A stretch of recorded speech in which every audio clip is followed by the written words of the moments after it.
మనం రోజూ చేసే ఒక పని గురించి ఒకసారి ఆలోచిద్దాం. ఉదయం నిద్రలేవగానే లేదా రాత్రి పడుకునే ముందు మనం ఫోన్ తీస్తాం. ఏదైనా ఒక ఫోటోను లేక ఒక చిన్న ఆలోచనను పోస్ట్ చేస్తాం కదా. ఆ తర్వాత అసలు ఏం జరుగుతుందో చూస్తే ప్రతి 5 నిమిషాలకు ఎన్ని లైక్స్ వచ్చాయో పదే పదే చూసుకుంటూ ఉంటాం. అవును, ఖచ్చితంగా అదొక అలవాటుగా మారిపోయింది అందరికీ. నిజమే, ఒక లైక్, ఆ తర్వాత 10 లైక్సు, 100 లైక్సు, అలా ఆ స్క్రీన్ మీద కనిపించే ఒక చిన్న అంకె మన మానసిక స్థితిని క్షణాల్లో మార్చేస్తుంది కదా. అంటే ఒక అపరిచితుడి కామెంట్ మనని రోజంతా ఆనందంగా ఉండేలా చేస్తుంది. అదే ఏదైనా నెగిటివ్ కామెంట్ వస్తే మాత్రం రాత్రంతా నిద్రపట్టదు. రైట్, అది చాలా సాధారణంగా జరిగే విషయమే. మరి అసలు ఏమాత్రం పరిచయం లేని వ్యక్తుల చేతికి మన భావోద్వేగాల రిమోట్ కంట్రోల్ను ఎందుకు ఇచ్చేస్తున్నాం? ద స్టేటస్ గేమ్ అనే పుస్తకంలో విల్ స్టోర్ చెప్పిన విషయాలు చూస్తే ఈ ఆన్లైన్ వాలిడేషన్ వెనుకున్న సైన్స్ నిజంగా మనల్ని ఆశ్చర్యపరుస్తుంది. సరే, దీన్ని వివరంగా విశ్లేషిద్దాం. అసలు ఒక చిన్న స్క్రీన్ మీద కనిపించే అంకెలు మనల్ని ఎందుకు అంతలా శాసిస్తున్నాయి? దీనికి కారణం కేవలం స్మార్ట్ఫోన్లయోనో లేదా ఈ సోషల్ మీడియా అల్గోరిథమ్స్లోనో లేదు. ఈ ప్రవర్తన వెనుక ఉన్న అసలు కారణం వేలాది సంవత్సరాల క్రితం మన మనుషుల పరిణామక్రమంలో దొరుకుతుంది. ఓ, పరిణామక్రమం అంటే ఎప్పుడో ప్రాచీన కాలం నాటి విషయమా? అవునవును. మనం స్మార్ట్ఫోన్లు, ఇంటర్నెట్ లాంటివి రాకముందు అసలు ఎలా బతికేవాళ్లమో ఒకసారి వెనక్కెళ్ళి చూస్తే మనుషులు కేవలం 50 లేదా 100 మంది ఉండే చిన్న సమూహాలుగా జీవించేవారు. అంటే చిన్న చిన్న తెగలనమాట. ఓకే, అంటే అప్పట్లో ఒంటరిగా బతకడం చాలా కష్టం కదా. కరెక్ట్. అప్పట్లో అడవుల్లో ఒంటరిగా ఉంటే మనుగడ సాగించడం దాదాపు అసాధ్యం. ఆ సమూహం ఒక వ్యక్తిని ఆమోదిస్తేనే రక్షణ దొరికేది, వాళ్లు వేటాడిన ఆహారంలో వాటా దొరికేది. అదే ఒకవేళ వాళ్లు తిరస్కరిస్తే మాత్రం అడవిలో క్రూర జంతువుల పాల్పడి ప్రాణాలు కోల్పోవాల్సిందే. వావ్, అంటే ఆ కాలంలో సామాజిక ఆమోదం అనేది కేవలం ఇప్పుడున్నంత ఒక చిన్న సరదా కాదు, అదొక చావుబతుల సమస్య అన్నమాట. ఖచ్చితంగా. అసలు పరిణామ క్రమంలో మన మెదడు ఎలా ప్రోగ్రామ్ చేయబడిందంటే ఇతరులు మనల్ని ఇష్టపడాలి, ఆమోదించాలి అనే విషయాన్ని ప్రాణరక్షణతో సమానంగా తీసుకునేలా రూపొందింది. అందుకే ఎవరైనా విమర్శిస్తే అంత బాధగా అనిపిస్తుందేమో. అవును, ఎవరైనా మనల్ని విమర్శించినా లేదా పక్కన పెట్టినా వెంటనే మన మెదడులోని ఒక భాగం ప్రమాదం ముంచుకొస్తోంది అని ఒక అలారం మోగిస్తుంది. ఇప్పుడు అసలు సమస్య ఏమిటంటే ఆ 50 మంది సమూహం కాస్త ఆన్లైన్లో ఉన్న లక్షలాది మంది అపరిచితులుగా మారిపోయింది. నిజమే, కానీ మన మెదడు మారలేదు కదా. అదే కదా అసలు పాయింట్. మన మెదడులోని ఆ ప్రాచీన కాలపు సర్వైవల్ సాఫ్ట్వేర్ మాత్రం ఏమీ మారలేదు. అది ఇప్పటికీ ఈ డిజిటల్ ప్రపంచంలో కూడా అదే పాత భయాలతో నడుస్తోంది. ఇది వింటుంటే నాకొక పోలిక గుర్తొస్తోంది. అంటే ఇక్కడే అసలు ఆసక్తికరమైన విషయం మొదలవుతుంది. ఇది ఎలా ఉందంటే ఎప్పుడో పాతకాలంలో తయారుచేసిన ఒక చిన్న ప్రాసెసర్ ఉన్న కంప్యూటర్లో అత్యంత ఆధునికమైన భారీ గ్రాఫిక్స్ ఉన్న వీడియో గేమ్ను ఆడటానికి ప్రయత్నించినట్లుంది కదూ. అవునవును, చాలా మంచి పోలిక. ఆ పాత ప్రాసెసర్ ఆ డేటాను తట్టుకోలేదు. రైట్, ఆ పాత ప్రాసెసర్ ఈ లక్షలాది మంది ఆన్లైన్ నెట్వర్క్ అనే కొత్త డేటాను తట్టుకోలేక క్రాష్ అవుతున్నట్లు అనిపిస్తోంది. ఖచ్చితంగా. ఇక్కడ అత్యంత ఆశ్చర్యకరమైన విషయం ఏమిటంటే ఆ క్రాష్ అవడమే ఆధునిక కాలంలో మనం అనుభవిస్తున్న ఈ ఆందోళన, డిప్రెషన్ మరియు మానసిక ఒత్తిడి. సోషల్ మీడియా నోటిఫికేషన్లు మన మెదడును ఎలా మోసం చేస్తాయో గమనిస్తే అసలు మెకానిజం స్పష్టంగా అర్థమవుతుంది. అంటే అవి మన బ్రెయిన్ని ఒక భ్రమలో పెడతాయా? అవును. ప్రతి లైక్, ప్రతి కామెంట్ రాగానే ఓహో, ఈ పెద్ద సమూహంలో నా స్థానం చాలా భద్రంగా ఉంది, నాకు డోకా లేదు అని మన మెదడు భ్రమిస్తుంది. దానికి రివార్డ్గా డోపమైన్ అనే రసాయనాన్ని విడుదల చేస్తుంది. ఆ డోపమైన్ వల్లే మనకు ఆ క్షణంలో అంత ఆనందం వస్తుందన్నమాట. రైట్. అదే ఎవరైనా మన పోస్ట్ని పట్టించుకోకపోయినా లేదా తక్కువ లైక్స్ వచ్చినా ఆ ప్రాచీనకాలపు అడవి భయం మళ్లీ మొదలవుతుంది. మనల్ని సమూహం నుండి ఎవరైనా గెంటేస్తున్నారేమో, రేపు మనకు ఆహారం దొరకదేమో అన్నంత స్థాయిలో మెదడు ఆందోళన చెందుతుంది. కానీ వాస్తవానికి లాజిక్ ప్రకారం ఆలోచిస్తే ఎక్కడో ఉన్న ఒక అపరిచితుడు లైక్ కొట్టకపోతే మన నిజ జీవితానికి వచ్చే నష్టమేమీ లేదు కదా. లేదు, ఏ నష్టమూ లేదు. కానీ మన బ్రెయిన్ అలా లాజికల్గా ఆలోచించదు. అది ఎప్పుడూ సర్వైవల్ మోడ్లోనే ఉంటుంది. సరే, ప్రాణరక్షణ కోసం మెదడు గుర్తింపును కోరుకుంటుంది అన్న పాయింట్ నాకు బాగానే అర్థమైంది. కానీ ఇక్కడ ఒక చిన్న లాజిక్ మిస్ అవుతున్నట్లు అనిపించడం లేదా? ఏంటది? అసలు ఈ స్టేటస్ కోసం, గుర్తింపు కోసం ఆరాటపడటం అనేది మనుషులకు సహజమే కదా. ఇప్పుడు ఆఫీస్లో ప్రమోషన్ వస్తే ఆనందిస్తాం, ఇంకా సాధించాలి అనుకుంటాం. అదే కదా మనల్ని ఆ గుహల నుండి ఆధునిక నగరాల వరకు తీసుకువచ్చింది. అవును, ఖచ్చితంగా అదే మనల్ని ముందుకు నడిపించింది. మరి ఈ రోజు 1000 లైక్స్ వస్తే రేపు 2000 లైక్స్ కావాలనుకోవడం కూడా ఒక రకమైన ప్రగతికి సంకేతమే కదా. దీన్ని మనం ఒక నెగటివ్ విషయంగా ఎందుకు చూడాలి? ఇది చాలా ముఖ్యమైన ప్రశ్న. స్టేటస్ కోసం ప్రయత్నించడం, మెరుగవ్వాలి అనుకోవడం ఎప్పుడూ తప్పు కాదు. అది మనల్ని ముందుకు నడిపిస్తుంది. కానీ ఇక్కడ అసలు సమస్య హెడోనిక్ అడాప్టేషన్ అని ఒక మానసిక స్థితితో వస్తుంది. హెడోనిక్ అడాప్టేషన్ అంటే ఏంటి? అంటే మన మెదడు ఏ కొత్తదానికైనా చాలా త్వరగా అలవాటు పడిపోయి దాన్నే ఒక సాధారణ బేస్లైన్గా చేసేస్తుంది. ఒకప్పుడు ఏది మనకు అత్యంత సంతోషాన్నిచ్చిందో కొన్నాళ్లకి అది కేవలం ఒక సాధారణ విషయంగా మారిపోతుంది. ఓ, అంటే నిన్న 100 లైక్స్కి సంతోషించిన వాళ్ళు ఈ రోజు 100 వస్తే అసంతృప్తి పడతారన్నమాట. కరెక్ట్. ఇక్కడ ప్రమాదమేమిటంటే ఎదుగుదల కోసం మన సామర్థ్యం మీద కాకుండా అపరిచితుల అటెన్షన్ మీద ఆధారపడటం. ప్రతి క్షణం ఇతరులు మనల్ని చూసి చప్పట్లు కొడితేనే మనకు విలువ ఉంది అనుకోవడమే ఇక్కడ ఆ నెగిటివ్ విషయం. నిజమే, మనం ఇతరుల మీద మరీ ఎక్కువగా ఆధారపడుతున్నాం. అవును, అందుకే మీరు గమనిస్తే మిలియన్ల కొద్ది ఫాలోవర్స్ ఉండే పెద్ద పెద్ద ఇన్ఫ్లుయెన్సర్లు కూడా ఒక్కొక్కసారి తీవ్రమైన అభద్రతాభావంతో బాధపడుతూ ఉంటారు. వారు ఎంత సాధించినా ఇంకా ఎక్కువ కావాలని మెదడు అడుగుతూనే ఉంటుంది. అంటే దీన్ని ఆ పుస్తకంలో చెప్పినట్లు ఒక చిల్లులున్న బకెట్తో పోల్చవచ్చు కదా. మనం ఆన్లైన్ అప్రూవల్ అనే నీళ్లతో ఆ బకెట్ను ఎంతగా నింపాలని ప్రయత్నించినా అది ఎప్పటికీ నిండదు. అవునవును, చాలా కరెక్ట్ పోలికాది. బకెట్ నిండుతున్నట్లే ఉంటుంది కానీ నిండదు. ఎందుకంటే ఆ నీళ్లు కిందున్న చిల్లులోంచి ఎప్పుడూ కారిపోతూనే ఉంటాయి. ఆ తాత్కాలిక సంతృప్తి మాయమైపోయి మళ్లీ శాశ్వతమైన ఆకలి మొదలవుతుంది కదా. అవును, ఆ గుర్తింపనేది తాత్కాలిక ఊరటనిస్తుంది కానీ మన అసలు ఆకలిని తీర్చదు. ఇక్కడ మనం ఒక విషయం స్పష్టంగా అర్థం చేసుకోవాలి. అసలు సమస్య లైక్స్ రాకపోవడం కాదు. మరేంటి? ఆ లైక్స్ మీద ఆధారపడటమా? ఖచ్చితంగా ఆ లైక్స్ పైన పూర్తిగా ఆధారపడటం. అది లేకపోతే నాకేమీ విలువ లేదు అని ఒక మనిషి తనను తాను తక్కువ చేసుకోవడమే అసలైన ట్రాప్. ఈ డిజిటల్ నంబర్స్ అనేవి ఎప్పుడూ మానసిక ప్రశాంతతను ఇవ్వలేవు. రైట్. మరి ఆ చిల్లులున్న బకెట్లో అసలు మనుషులు దేన్ని నింపడానికి ప్రయత్నిస్తున్నారు? డబ్బునా, గుర్తింపునా, లేక అందరూ మనల్ని ఇష్టపడాలనే కోరికనా? అసలు విల్ స్టోర్ ఈ స్టేటస్ అనేది ఎన్ని రకాలుగా ఉంటుందని వివరిస్తున్నారు. విల్ స్టోర్ విశ్లేషణ ప్రకారం మనుషులు ప్రధానంగా ఒక 3 రకాల స్టేటస్ ఆటలు ఆడుతూ ఉంటారు. ఓకే, 3 రకాల.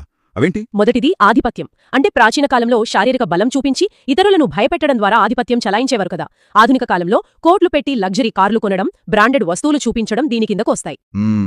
అలాగే ఆన్లైన్ చర్చల్లో ఎదుటివారిని దారుణంగా కించపరిచి గెలవడం లాంటివి కూడా ఈ ఆధిపత్యం కిందకే వస్తాయి కదా. అవును, అది కూడా ఆధిపత్యమే. ఇక రెండవది విజయం. అంటే తమ నైపుణ్యాన్ని, తెలివితేటలను నిరూపించుకోవడం.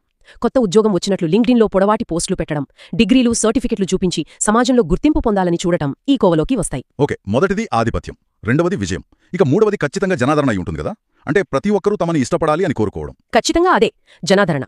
అందరితో మంచిగా ఉండాలి, ఎవ్వరితోనూ గొడవ పడకూడదు అని కోరుకోవడం. ఇన్స్టాగ్రామ్లో పర్ఫెక్ట్గా కనిపించే ఫోటోలు పెట్టడం, అందరి దృష్టిలో మంచివాళ్లుగా కనిపించడానికి ప్రయత్నించడం, ఇవన్నీ కూడా ఈ జనాదరణ కోసం ఆడే ఆటలే. ఇది చాలా మంది చేసే పనే. అయితే ఇక్కడ ఒక భయంకరమైన వాస్తవం ఏమిటంటే, ఒకప్పుడు మనుషులు తమ జీవితంలో ఈ మూడింటిలో ఏదో ఒకటి మాత్రమే ఆడేవారు. కానీ ఈ సోషల్ మీడియా రాకతో ఒకే ప్లాట్ఫామ్ మీద ఈ 3 ఆటలు ఒకేసారి ఆడాల్సిన పరిస్థితి ఏర్పడింది. వావ్, 3 ఒకేసారా?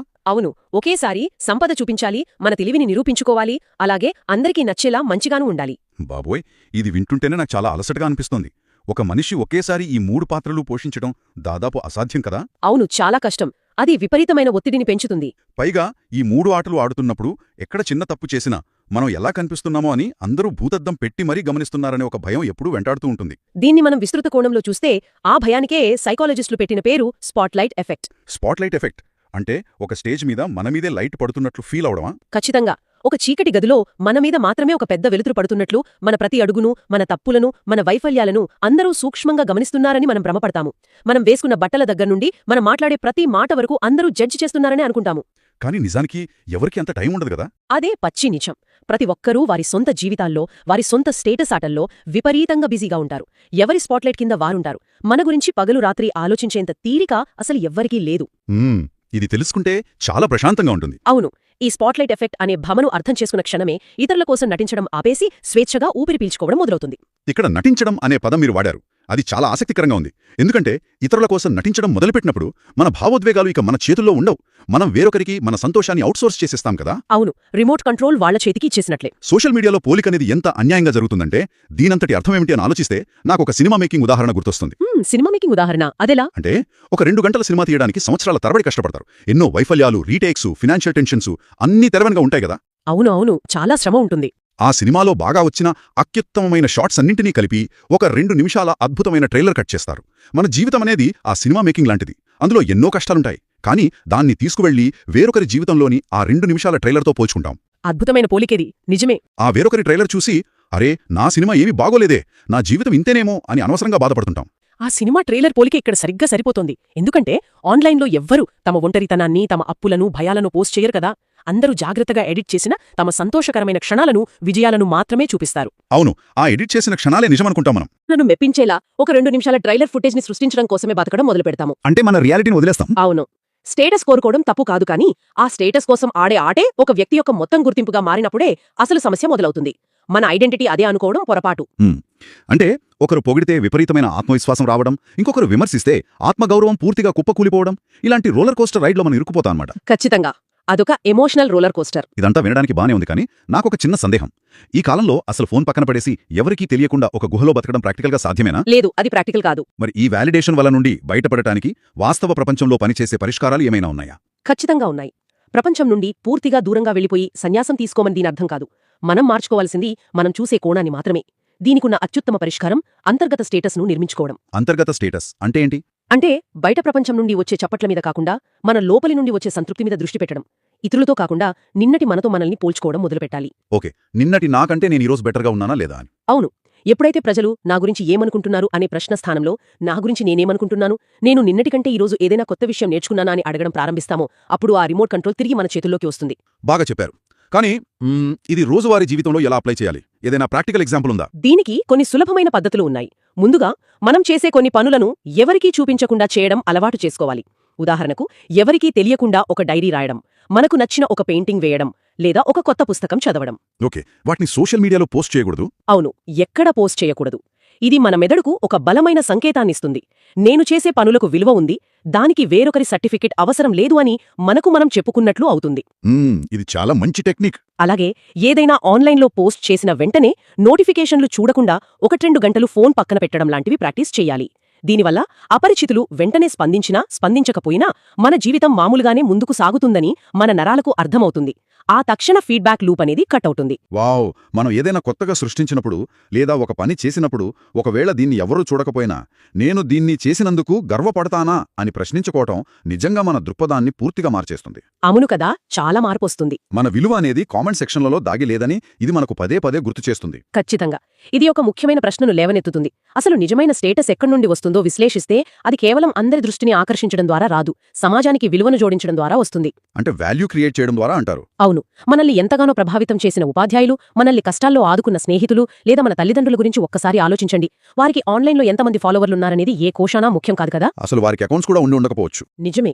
వారు మన జీవితంలో ఎంత విలువను జోడించారు, మనల్ని ఏ విధంగా ప్రభావితం చేశారు అనేదే ముఖ్యం. అటెన్షన్ అనేది ఈ రోజొస్తుంది, రేపు కొత్త ట్రెండ్ రాగానే కనుమరుగవుతుంది. కానీ మనం ఇతరులకు చేసే సహాయం, సృష్టించే వాల్యూ ఎప్పటికీ నిలిచుంటాయి. ఆకట్టుకోవాలి అనే ఆలోచన నుండి ఉపయోగపడాలి అనే ఆలోచనకు మారినప్పుడే నిజమైన అంతర్గత స్టేటస్ నిర్మితమవుతుంది. చాలా అద్భుతంగా వివరించారు. కాబట్టి ఈ లోతైన విశ్లేషణ నుండి మనం అర్థం చేసుకోవాల్సిన ప్రధాన సారాంశం ఏమిటంటే, సమాజంలో ప్రతి ఒక్కరూ ఏదో ఒక స్టేటస్ గేమ్ ఆడుతూనే ఉంటారు. దాన్ని మనం తప్పించుకోలేము. అవును, అది మానవ నైజం. కానీ నేర్చుకోవడం, క్రమశిక్షణ, ఇతరులకు సహాయం చేయడం అనే ఒక ఆరోగ్యకరమైన గేమ్ ఎంచుకోవడం మన చేతుల్లోనే ఉంది. ఎందుకంటే మన జీవితాంతం ప్రతి క్షణం మనం గడపాల్సింది ఆన్లైన్ ఫాలోవర్లతో కాదు, మనతో మనం. అందుకే ముందు మన ఆలోచనల పట్ల, మన పనుల పట్ల మనకు గౌరవం ఉండాలి. అవును కదా, మనల్ని మనం గౌరవించుకోవాలి ముందు. అప్పుడు ఈ ఆన్లైన్ వాలిడేషన్ అనేదొస్తే సంతోషించే కేవలం ఒక బోనస్ అవుతుంది తప్ప అది లేకుండా బతకలేము అన్నంత ప్రాణ సంకటమైన అవసరమైతే కాదు. ఎవరి ప్రశంసలపైనా ఆధారపడకుండా స్వతహాగా ఆ గౌరవం ఏర్పడినప్పుడు విమర్శలు వాటి శక్తిని కోల్పోతాయి. అప్పుడు ఇతరుల కోసం ప్రదర్శన ఇవ్వడం ఆగిపోయి నిజమైన జీవితాన్ని జీవించడం మొదలవుతుంది. ఒక రకంగా అదే వాస్తవమైన స్వేచ్ఛ. ఈరోజు మన విశ్లేషణలు ముగించే ముందు మనం మాట్లాడుకున్న విషయాలను బట్టి ఒక కొత్త ఆలోచనతో ఇక్కడి వారిని వదిలిపెట్టాలనుకుంటున్నాను. మన మెదడు సామాజిక ఆమోదం కోసం పరితపిస్తూ ఉంటుందని, కానీ నిజమైన స్టేటస్ అనేది ఇతరుల కోసం సహాయం చేయడం ద్వారా మాత్రమే వస్తుందని తెలుసుకున్నాం కదా. తెలుసుకున్నాము. అయితే ఒక్కసారి ఊహించండి, user profiles, follower counts, likes లాంటివి ఏమీ లేకుండా పూర్తిగా అజ్ఞాతంగా, అంటే ఎవరి పేరు తెలియకుండా కేవలం ఇతరుల సమస్యలకు పరిష్కారాలు మాత్రమే పంచుకునే ఒక సోషల్ ప్లాట్ఫామ్ ఉంటే ఎలా ఉంటుంది? ఓ వావ్, అది చాలా విభిన్నమైన ఆలోచన. అవును, అక్కడ ఎవరికీ వ్యక్తిగత గుర్తింపు రాదు. కేవలం వాళ్ళు ఇచ్చే విలువ మాత్రమే నిలబడుతుంది. ఆ విలువ ద్వారానే సమాజం లబ్ధి పొందుతుంది. బహుశా ఇలాంటి ఒక వేదిక మన ఈ డిజిటల్ ఆందోళనలకు, ఈ స్టేటస్ వలకు సరైన విరుగుడవుతుందేమో కదా. దీని గురించి ఒకసారి లోతుగా ఆలోచించండి.